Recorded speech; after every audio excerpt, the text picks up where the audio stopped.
Hi, and welcome back to the online edition of the People's Film Festival 2022. This is a hybrid event with both physical screenings and streaming online. And if you haven't already, you can get your pass at kinoshortfilm.com. We have a full access pass, which includes all cinema screenings, or an online-only pass for £5, where you can watch all 40 official selections and vote for your favorite film to win. Earlier, we had our first Filmmaker Q&A, and then also a industry panel on short film finance, both of which are available to rewatch. But right now, we're chatting with more filmmakers. We have Celia Jaspers of Milk and Olivia Accardo of Finding Beast. Welcome, Celia, and welcome, Olivia. Hi. How are you guys doing? Awesome, thank you. Yeah, good. So this is a very international call right now. Right now we are in New Zealand, London, and the United States in Oregon. So let's just start off just by hopping straight into it. Tell me a little bit about your background in film and how you guys got started, and then we'll talk about your project. Celia, how'd you get started in film?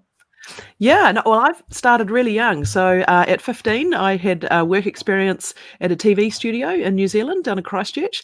And I literally picked up a cable from a cameraman who was struggling a bit with the cable. And he gave me a nod and I went, yep, great. And I just jumped in. And then at the end of that shift of that show, a live show, they thought I worked there. So they said, oh, we'll see you next week. And I went, yep, sure. And I turned up. And then after a couple of weeks, they realized I didn't work there, but I probably should. So I was very lucky to get an in. Just working on the weekends. And then when I finished my high school, they offered me a internship as a director trainee and a PA trainee, basically. So yeah, I've been working for 30 years this year, and I had a very long run. So I work in television primarily, so I'm a full-time director and producer these days, making primetime content for New Zealand and HGTV in the States and Animal Planet and shows like that. Yeah. Fantastic. Well, we'll talk a little bit more about that later, and we can plenty of follow-up questions for that. We also have Gabriel has joined us. I will add him to the call right now. Hello. Hey there. Sorry, I just got that new link. How's everyone doing? Good. No worries. Thanks for joining us. We've figured out the source of our issues being daylight savings time and international calls. So good old daylight savings. Yeah, so we're just starting off talking a little bit about everybody's filmmaking background before we talk about your projects. We just heard from Celia. Olivia, would you like to go next? Yeah, sure. I studied film in school and was always into, like, I guess growing up, I just wanted to do everything. Like, I wanted to be a cartoonist for a long time, but I also really loved writing, and I was into photography and taking videos of everything. And I decided to go into film because I felt like it was a combination of all those things. I was never really like a big movie buff or anything, but I was like, I think I can do everything I love at once in this place. So I've just been making independent films ever since, and I actually work full-time in advertising, doing animation and motion graphics, but independent filmmaking is the real game, and ideally I'll do it for real eventually, or full-time, that is. Yeah, indeed. Gabriel, do you want to talk us through a little bit of your background? I know you have some experience in regional theater, and now this is you're making your short film debut. I am indeed, yes. I basically grew up obsessed with books and movies. My mom reads like a book a week, and my dad watches every possible movie genre you can think of. Like, it was always a mix of like spaghetti westerns, horror, mainstream, indie. Like, he watches everything. And so in school, I went the literature route, and I actually work as a children's book editor and do lots of like fiction writing and stuff like that. But the publisher that I work for, I joined really early on at the startup stage. So I've produced all kinds of media like over the past 10 years. So live events, web content, print, film, video, animation, like a little bit of everything. And like you said, I actually put myself through school as an actor. And when I first moved out to LA, I was pounding the pavement as an actor a little bit and quickly learned that I'm far too controlling to leave projects in other people's hands. And so I basically started producing my own stuff just as a way to start telling the stories I wanted to tell, rather than like, you know, busting myself to try and get like an under 5 on the Mindy project or something, which no shade to the Mindy project, right, show, but my personality needs a little more control with the story, I've come to find. So I've produced a couple things, but this was my directorial debut. And as an actor, I was a little hesitant to juggle both directing and being on screen. But the crew I put together is a bunch of people I've worked with before, so it actually ended up going pretty well. But that's where I kind of came to it, basically a writing and acting background, and then my controlling personality made me take the reins as a director, and here we are. Indeed. I was reading all of your bios ahead of time to looking for interesting questions to ask. So I know, and Gabriel, you actually did some writing for Facebook, it said as well. Yeah, I've done some different content partnerships over the years. So the publisher I work for, we put together a program for them to basically help kids of Facebook employees who are relocating around the world as their parents took different jobs. So we put together this whole experience for them where we basically put together stories and activities all around the idea of like change and newness and meeting new people and settling. And that was a really fun program for them, and we've done some stuff with some other like tech companies over the years. But yeah, nothing too public facing. It's all pretty like niche stuff I've done for Facebook. Cool. All right, let's chat a little bit about your films. So for 2 of you, your films played live last night to our audience. That would be Milk and More Juice. We have very beverage based. This is the beverage Q&A.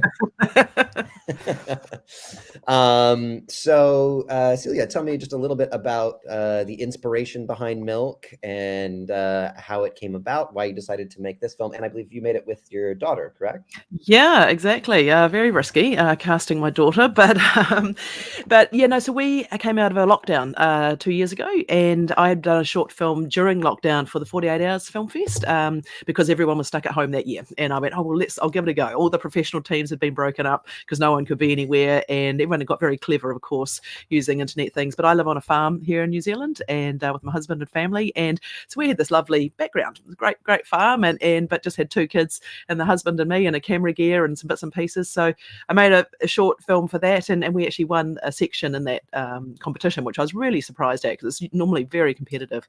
And then I went, that really gave me the impetus to go, like, I do love film. I've always wanted to do film, getting out of TV. Let's make another one. So I quickly wrote Milk as I was coming back from the shops, actually. And I just thought our little community was a lot about kindness, and people really were looking after each other. It's a very small rural village. It's only about 1,000 people, I think. And it was just suddenly that feeling of everyone came together. We didn't want to leave people behind, and we're looking after the elderly and vulnerable. And I suddenly thought, gosh, that feeling feels very ripe right now. So I wrote it as I drove home. I quickly typed it up. It was only a couple of pages. And I thought, gosh, there's some real power in this lovely transactional moment between a child and this elderly man. So then I went, oh gosh, how are we going to make a film? Don't have any budget, don't have any funding. But thankfully, some really cool friends went, no, that's only 3 pages. That's easy. We'll do that. And amazing DP, Drew came on board, and a gaffer came in, and my good soundy friend I work with professionally, and some lovely locals. Everyone just wanted to help. So yeah, with this film sort of came to fruition about kindness, but because of kindness as well. So it was the most joyous production I think I've ever worked on. It was everything about it came together. It was so nice. Yeah. Nice. Yeah, that's absolutely great. And you were in our micro budget category as well, which is pretty much the no budget. Yes, yep. $0 would fall into that. Yep. So amazing and inspiring to see what people can create with so little. Yeah, well, some very good favors were pulled, and Yes, and to finish it professionally, it was a bit ask. We wanted it to look good. So. Yeah, I don't think I've ever heard of a short film that has not pulled a favor. Of course.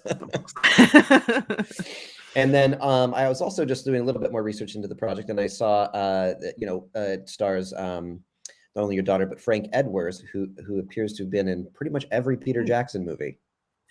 Yeah, I know. He was a real gem, actually. He'd retired from acting almost, and my one of our common agents, I said I need all elderly gents over 70 in the country. Who do you think would be keen on this? And she said, check out Frank, and he lives about 100 kilometres away from here. And I went over to meet him with Charlotte, and he's just a lovely soul, a really nice guy. And him and Charlotte needed to be able to gel as well, because she hadn't acted much before, so I needed it to feel like a real transaction for her. And he came on board. bored, and he came over in his camper van with his wife, and we plied him with wine and food and had a lovely weekend, and he was very generous with his time. But yeah, he's been on King Kong, Lord of the Rings, Hobbit, The Frighteners, I think. There's a huge amount of credits behind him. Yeah, that's very cool. It's always interesting to see who you can get if you're brave enough to reach out to, even on a micro budget. Yes, I do love that lesson. I think that's very important. Olivia, let's talk a little bit about Finding Beast. And I mean, this is a very personal story. It's a documentary. You're in it as, yourself, obviously. Anybody who's seen the film kind of understands the reason behind why you decided to make this film. But if anybody hasn't seen the film, why don't you give a little pitch about why you decided to make Finding Beast? Yeah, so Finding Beast, for those that might not know, it's a documentary in so many words about getting in touch with the ghost of my childhood cat. My parents were selling our childhood home, and we had always joked that the house was still haunted by my cat Beast. And I had also joked about like hiring a psychic to get in touch with him before like the house was sold and whatever. Anyways, I think every movie I've ever made started with a joke I made and spiraled out of control, honestly. So at the time I was living in LA, and I had to get everything together to get to New Jersey to shoot it before they were selling the house, which was like by July or something. And I had the idea in, I don't know, April. And they hired movers already. So I was like, okay, we need to be there by the weekend that the movers are there. And we need to bring a psychic in that same weekend. And my dad was like, are you kidding me? You're moving, like there's already gonna be strange men in our house, like moving everything out. You're gonna bring a full camera crew and a strange woman. And I was like, correct. So we did it. And it was a very like sweet and like earnest experience. Like I think I pitched it to be very like ironic and as a joke, but the whole thing came out really like wholesomely. It was I like choked up in moments. My mom cried. We didn't end up using some of that footage, but like I think it just became like this metaphor about losing this house, and that became really real for us as we were shooting it and editing it. So yeah, it's not really a very funny movie at all. It has a lot of heart to it, that's for sure. And this definitely has those moments of humor. I love some of the moments with the with the psychic and everything as well. The other thing that's just so interesting and unique about the piece is the level of intimacy, and just you really feel that you and your family aren't really performing to the camera or even necessarily aware that the camera's there. It just seems like you guys are genuinely going through all these things, and the camera's a complete fly on the wall and doesn't seem to be affecting what's going on. Do you want to speak to that a little bit? Yeah. That was the goal. I never wanted it to feel like a sit down proper documentary. I never wanted to like introduce like Joe Accardo, Olivia's dad, like I just wanted it to be a fly on the wall type experience. I wanted it to just feel like you're kind of hanging out with us while we're doing this. And my DP had shot another film at my parents' house before, years ago. So he had stayed with my family before, and they knew him and they loved him.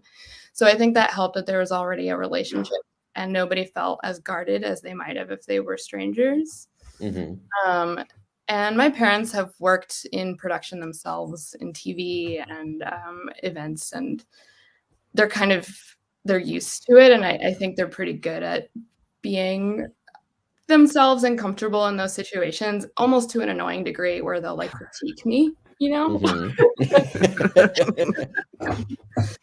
So I'm very lucky that they agreed, because I know it was, at least my dad was not totally down. But they were great. My mom was thrilled, and she just loves to host people at the house anyway. So yeah.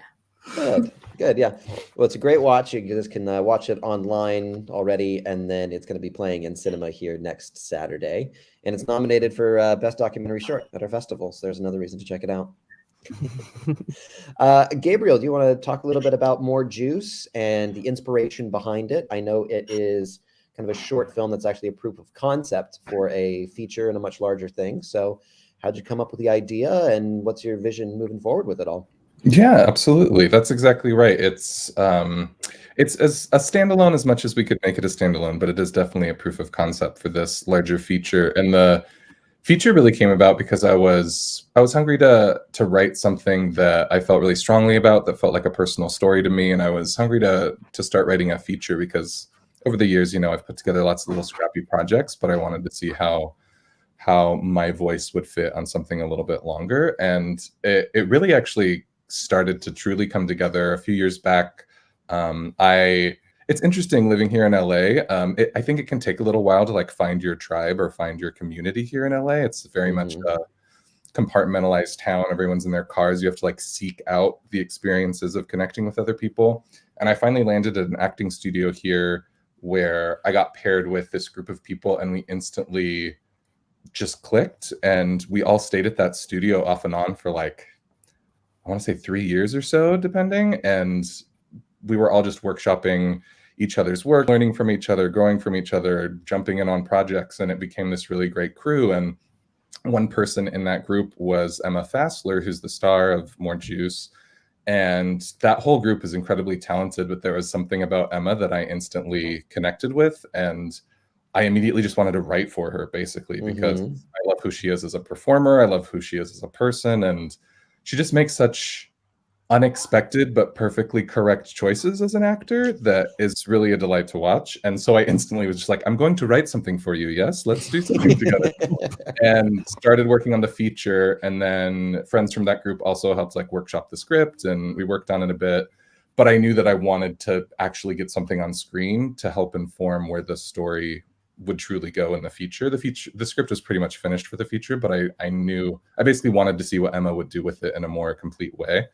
And so I called in a bunch of favors, as we were just talking about, and threw in like a couple $1,000s of my own money. It's really, really bare bones, but we just shot over 2 days. Most of the scenes were shot in Emma's old house. She's since moved, so I think I can say that. But we filmed a lot of it in her house. We found a little cafe where we could shoot, and basically pulled it together. And it was really a delight, because it's a story that means a lot to me. I have a lot of experience with chronic illness personally through my family, and the story is really about, it's essentially a coming of age for a couple of 30-year-olds, which I feel specifically in the millennial generation, that's a pretty common experience of recognizing that the landscape of the economy, of the job market, of what is available to you is a bit different than it was for previous generations. And so there's a lot of soul searching that I feel continues on into your 30s. So I like to think of it as this kind of extended coming of age, but it specifically follows the character Tess, who receives a cancer diagnosis during this very specific time in life. And it was really interesting trying to boil down this larger story into a handful of scenes for the short, and to basically ask Emma, like, hey, can you capture all of these emotions in a few scenes? Like, let's do it. But it was really amazing to watch. And I love acting, but my favorite parts of the film were just when I was behind the camera and the camera was on Emma and we got to see her do what she does best. So I think it's really a testament to just jumping in and like making the thing rather than waiting for the perfect conditions, because I think most filmmakers will tell you that perfect conditions don't actually exist. And it's really just a matter of getting the story together, getting a group of people who, in my case, know a lot more than I do about their specific fields, and just letting everyone come together and work and tell a story and hopefully have a good time doing it. So it was a really lovely experience, especially my first time directing. And yeah, it just makes me so excited to keep working on the feature, because I want to see Emma keep working, basically. Yeah, absolutely. She's fantastic. She's nominated for Best Performance in a Comedy here at our festival. Both performances were great. I wouldn't be surprised if we had more nominees if you popped up in there as well. Because have you seen the film with a live audience yet? I have not. No, we did a couple really small like test screenings, but it wasn't more than like 10 people each time, and it was during the edit. So no, like COVID has meant that I have yet to be able to attend any of the festivals that we've been selected for, and I'm hoping that something nearby will work out and the conditions will be right. But no, I haven't been able to see it in a full audience yet. Yeah, well, it was great playing it last night. It was definitely it got a huge response from the audience. Oh, that's lovely to They hear. really, laughed at all the right moments, all the little bits of physical comedy, just a little bit that you do with the frame, the Sure. timing of the physical stuff's great. The dialogue's really great and witty, and of course the moment where the title comes from. Sure. Thank you. That's lovely to hear. I appreciate that. Yeah, absolutely. So that's a good question to move on to everybody. Celia, I'm assuming you haven't really seen it with a live audience either, at least not a festival audience. Have you? In New Zealand, I have. Yeah, Oh, no, in New Zealand lots you of have. screenings here. Yeah, Okay. no, we just haven't travelled. Yeah, but no, that is delightful, isn't it? It's so lovely to see that and get a real reaction as well. And it's not just people coming to talk to you about it afterwards, but it's actually seeing it in a room where it's been mixed. I got a 5.1 mix, and most people want to have an MP4 file, and oh, that's a bit depressing because I've got this lovely mix that just doesn't get experienced unless you're in a cinema. So yeah, no, we've had quite a few in Wellington and Christchurch. I was touring around a bit with it last year for Show Me Shorts, so that was a wonderful experience. So even got to sit in Peter Jackson's cinema, his cinema at Park Road Post. It got invited into there, and I sat where he sort of sits and went, oh my God, this is amazing. Like, it was actually the best sound since it got sound mixed. That was the theatre that you actually, not surprisingly, had an amazing sound in. So that was pretty exciting. Nice. Well, we'll chat a little bit more about the festival circuit and your journey as well. But before we get to that, Olivia, have you seen your film with audiences yet? I have actually. And have you been happy with the response, or what's the response been? It's been good. It was really good, actually. We played at Holly Shorts and Montclair Film Festival in New Jersey, and the Montclair block I was in they were all New Jersey films. So the theater was sold out, and it was just packed with people who were familiar with like my town, and I think it was just really interesting watching it with an LA group of people versus a New Jersey group of people. I just viewed it through a very different lens.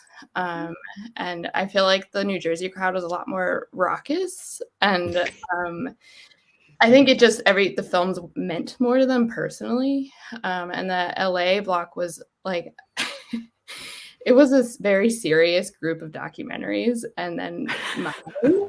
And I think the programmer maybe needed to reconsider some choices they made, but but I think mine was actually kind of like the lighthearted thing that got tossed in there, and we did get laughs at good moments, which I worry some of the delivery is pretty dry, so it might like go over people's heads. But I think it was nice. I definitely was like squeezing my fiance's hand in like extreme nerves in a lot of moments. Like, is this even funny? God, that's my face. No, there's definitely some good humor in the piece. One of my favorites is Christopher Guest's mockumentaries. And I would say some of the moments that you captured, specifically with the psychic, were very reminiscent of almost like a Christopher Guest character. I loved it. It was great. Every documentary block needs a palate cleanser, so that sounds perfect. Yeah. and that's how I like programming as well. I think it's quite boring to attend a block of all drama shorts or especially as you get more and more niche into a topic, it's kind of like just rehashing the same ideas just by different people. So, we have comedies next to dramas, next to horrors, and it's a much more interesting viewing experience. So on the topic of festivals, let's just talk a little bit about how your festival journey has been so far. So Celia, we'll start with you. I mean, you've been you're at Damn Short Film Festival. I played there as well. What year did you play there? Just recently, the last must have been, was it end of 2021 or was it earlier this year? I'm sorry, it's a bit of a blur with COVID now. The dates are out the window. It was a couple of weeks ago, I think. Oh, okay. Well, it's definitely in their latest round. Yeah. Okay. No, that would have been awesome to go to that one too. There's a lot of neat ones in the States that I've missed out on. Yeah, no, I've been in the festival circuit with the film that not this festival, but the previous one. So all of it was online and all of that. So I barely got to Oh, attend yeah. any of those things. But DAM's a great festival, and you were in Cool. 4 Oscar qualifiers as well, right? Yeah. 5 now, I think. Yeah. 5 Which- Oscar qualifiers. Yeah, to sort of do that in New Zealand, the Film Commission here supports a lot of films that they wish to, do. And because we didn't apply for funding or even go that kind of route, I think that's been quite extraordinary to be selected into these pretty good festivals. And obviously, Sundance, all those guys are next level. But it was good actually, and a lot of people over here have been looking, and Show Me Shorts particularly. They've been an amazing festival here, and they went, "Gosh, you've done really well. Good hustle," pretty much is what they said. They couldn't believe the amount of selections overall. So I've just literally been doing that myself. I've never done festivals before. I'm from a television background, so I just dive pretty deep. I've got a really, really nerdy spreadsheet and tabs going everywhere, and premiere dates, trying to work them all out, and crossovers and premieres. But that's been really good. So I'm sort of helping out other films now in New Zealand with people just who's never done it before, just to help them wade through that quagmire of festivals and just sort of understand how it kind of works, and a good approach. You can certainly spend a lot of money if you wish to, and just trying to be smart about that. So it's been great actually. I think I've spent 18 months essentially learning that whole system pretty well. I'd say every day I'd probably do something on it, but certainly every week. It takes quite a process to manage it yourself if you're doing your own distribution essentially. But no, it's been great. Lots of Q&As and lots of chatting, and the New Zealand round we had physical screenings, so I did a lot of talks, and did some school. I took it to a school, had 200 students sitting down in a hall, everyone crying. Pretty much the whole room was crying after a whole lot of quite emotional kids shorts, which was quite dramatic. So that was quite an experience. I was hugging all these kids going, it's okay. But it's been really neat doing all that, and a lot of public speaking, which I don't normally do, to be honest. So it's fine talking when you're working, but physically doing I do a lot of talks to groups now. People ask me to speak at. So it's been really quite developmental in lots of different ways. Good. Well, I can tell based on our Q&A, you're quite comfortable with it now after all that practice. Sorry, I do talk a lot. Yeah. No. You don't talk a lot. You talk. You're very well spoken. Thank you. One of yours was Holly Shorts, right? That you Holly Shorts. Yeah, I think so. Yeah. So I just so sorry to sound so vague. It is very early in the morning, but yeah. And I know Olivia, you played at Holly Shorts as well. I wonder if it was the same edition. If it was this past one, then yeah, we were both playing there. Oh, nice. Yeah.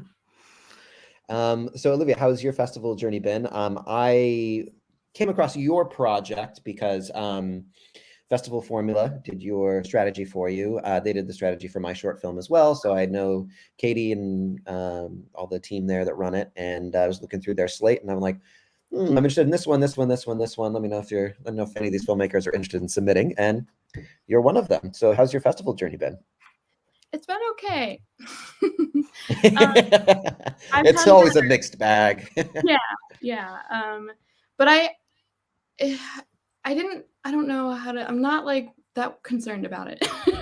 Like, it premiered at Holly Shorts, and that was really amazing for me. I've had other films that have done much better, but I feel like it's a weird time for this film to screen, because it's a very hyper personal documentary, and I think within the documentary space of like, there are a lot more serious topics that are being tackled right now, and there's a lot of things going on just in the world, and I don't know, like, I've had people email me and be like, we love your film, but I don't know where this fits, and I think I took a lot of it pretty personally initially, and now I'm just like, whatever, I love this movie. I don't know. I think it's what I wanted it to be, and the couple of festivals that it has screened at, I was lucky enough to sit through 2 screenings, and it was received so well, and that is so meaningful. So yeah, I don't know. Well, that's good. I think it's very important to make the film that you want to make, and sitting on both sides of it, as a curator side of it and as a filmmaker side of it. Curators don't always know what's going to connect with an audience. So if they don't like your film, whatever, move on. Somebody will like your film. Somebody has liked your film. Definitely. Gabriel, how's your festival journey been thus far? It's been pretty good. It's still pretty early days for our film. We just started submitting not too long ago. And I took a little bit different approach than I had with some past films. I've produced shorts in the past where the writer/directors have been very adamant about like only submitting to certain caliber of festivals, or like, having this dream of breaking out at Tribeca or something, which I think everyone should have, like should shoot for the stars. But I also, my goal for this little short was really just to get it out there and get some feedback and participate in the process as a director for the first time. And so I have my own little wild spreadsheet kind of tracking things as I'm starting to really submit everywhere. So we've been selected a handful of places, and some of them are really small festivals. I love the desert out here. I'm like a equal parts beach and desert guy, and we've screened at Borrego Springs, which is like this little festival, but that has a nice little place in my heart. And so, yeah, it's just kind of the first stages of the journey, and it's been pretty positive so far. But I think I'll have a lot more to learn as the year kind of continues on. Yeah, absolutely. Well, it's always an interesting thing. Yeah, I mean, I do know a lot of directors that only aim for the big festivals as well. And like you said, it's good to shoot for the stars, but then that also does come with quite a bit of disappointment, because that's going to be mostly rejection. You look at the big festivals, some of them are getting it's wild. 10,000 short film submissions that they're curating down to. Some of the more liberal programs are like 300 shorts, but more of them are more like 150. And I tend to think you get the best experience at those middle of the line festivals, not the ones that are like really hokey, not the ones that are really, really big, but these great community festivals that just really love your film.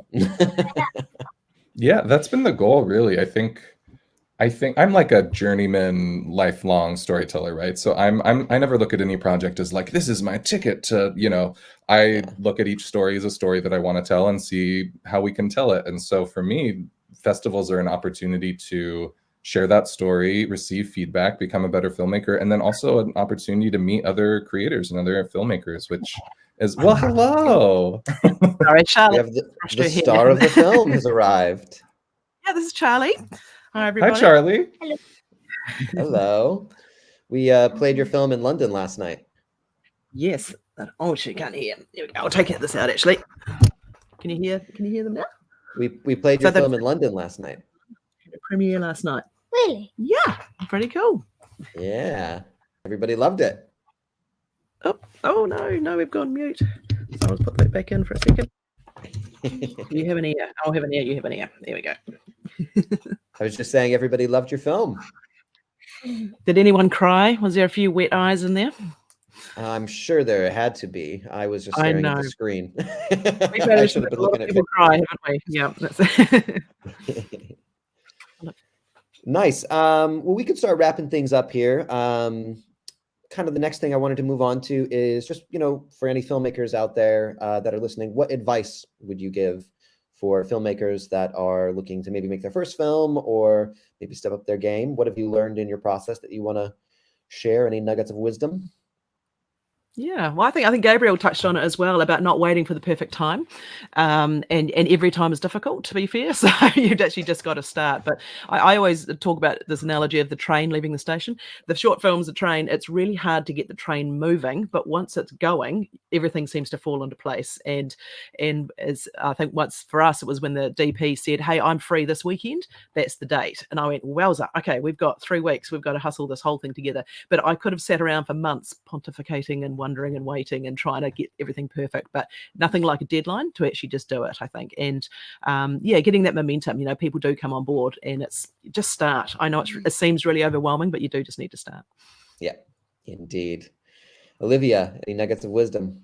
I feel like that's all really good. Just start, just do it. Don't look for the right moment, because it doesn't exist. I also think a good thing is having a tight-knit group of people you trust. It doesn't even matter if they're actually filmmakers. Like, if you think someone's like, they put on a really great party, they might be able to be your producer for this like short project. Seriously, like if you think they have really good taste, like you like the way they decorated their apartment, then maybe they could be your production designer, especially when you're starting out. Just you're going to get such a better product over just cold soliciting strangers on the internet. And you're going to have a much better time shooting that movie because you're going to be with all your friends, and it will be fun if those relationships are as good as you think. You know, I've always shot with like kind of my best friends, and I always miss like set. Like we always reminisce about it, which is just so much fun. And you know, we tend to like kind of hang out, and we're often always staying in the same space afterwards, and we spend like the night reminiscing about everything and looking forward to the next day. Like it's fun. If you're with the right people, it can be a blast. So I feel like make sure you, I don't know, look into your friends, look who's around you, what's already available, work with that. Yep, that's always good advice. You can write a big concept piece that's unachievable, but using the materials right in front of you is always good going. Yeah, always that. So you already gave us a good nugget, Gabriel, but do you have another nugget of wisdom for us? I like what Olivia just said. I think if you try and enjoy the experience, it tends to show on screen, which isn't a golden rule. I've heard horror stories about productions that actually produced incredible films, but I think if your goal is to get a group of people together who are going to respect one another and care about what you're doing, and if as a filmmaker trying to make sure that everyone enjoys the experience and feels like they got something out of the experience of the production of the making, then I like to think that that shows up in the final result. I would also say, I think it's important to know what your story is trying to most accomplish and know your story really well. So for example, for our little short, you know, this is an intimate little like 2-person story for the most part. So we knew that like sound design wasn't going to be perfect, but that's okay. Like not everything is going to be perfect, especially when you're on shoestring, especially when you're really bootstrapping. And so if you focus on the areas that really most impact the type of story you're telling, then I think, and like give yourself a break with the other elements that might not be exactly as perfect as you want them to be, then you'll still end up with a pretty solid result. Like for our short, we could control writing, we could control acting, we could control cinematography to an extent. And so that's really where we kind of like leaned in most. And then the rest, we just knew that we wouldn't figure it out. So I think knowing your story, trying to enjoy the experience, and yeah, just starting is really the main thing in my opinion. Yeah, absolutely. And that just reminds me of something that I see a lot of filmmakers do when I'm teaching and everything, as well as what I call majoring in the minors, which is making the really big deals out of the small things that don't necessarily matter. I've, you know, been on sets where somebody is so focused about this one little detail that they just have to get perfect that ends up being in the background cut that you can't really see. And when you do that, you're actually not spending time focusing on something you probably should be, that's going to be much more impactful to your story. Well, thank you so much for joining the call, guys. It's been really fun chatting with you all. Can I ask one final question? Yes, Celia, I just would love to hear if you're willing to share, you and your daughter, what it was like for you two working together. I think it's such a unique experience to be able to work on a film together. And I would just love to hear what it was like real quick. What do you think? What was it like? It was really fun. Because, like, after a shot, I could just go stare next to my mum and I could see what she's doing. And lots of hugs. And I got to eat the lollies at the end because she gave me lots of them. I like that set. That sounds like a good set. Yeah, it was pretty dangerous. No, it was actually really special, and we got some lovely photos of us together. I mean, it was really hard to not be mum and then be director and then be mum. There's a lot of flip-flopping going back and forth for me, and obviously I direct other people's children a lot in normal work, and that's easy. But I think obviously I had a lot of expectations. There's an awful lot of pressure on her too, and we had to even audition, didn't we, beforehand? It wasn't, even though I wrote it wasn't a done deal because I had we had to make sure she understood it, and so we had a really nice chat, didn't we? Right at this desk, in fact, we read the script, and she showed me these little moments. Went, oh, she can do it, fantastic. Okay. And then we did a shot in the hallway. Oh yeah, we did some pre-shooting in the house, didn't we, just to see if you could take direction and listen. But yeah, it was a challenge for sure. But it's just a delightful experience. It'd be so neat to look back on when she's older. But no, she's got an agent now. She's just done a big commercial for a UK Congrats. food company. So yeah, we're really hoping that she might get some more acting opportunities with other people. I love to hear that. Thank you so much. Yeah. Yeah. It's important to generate your own work. I love it. Yeah, a bit of that, isn't it? The first one's always the hardest one. Well, thanks so much, guys. Love all your films. Love having you at the festival, and wish you guys were all here in person. But thank you so much for joining us from your international places around the globe. And yeah, hope you enjoy the rest of the online festival. Thank you so much. Dustin. Thanks, so much. everyone. Everybody. Take care. Bye.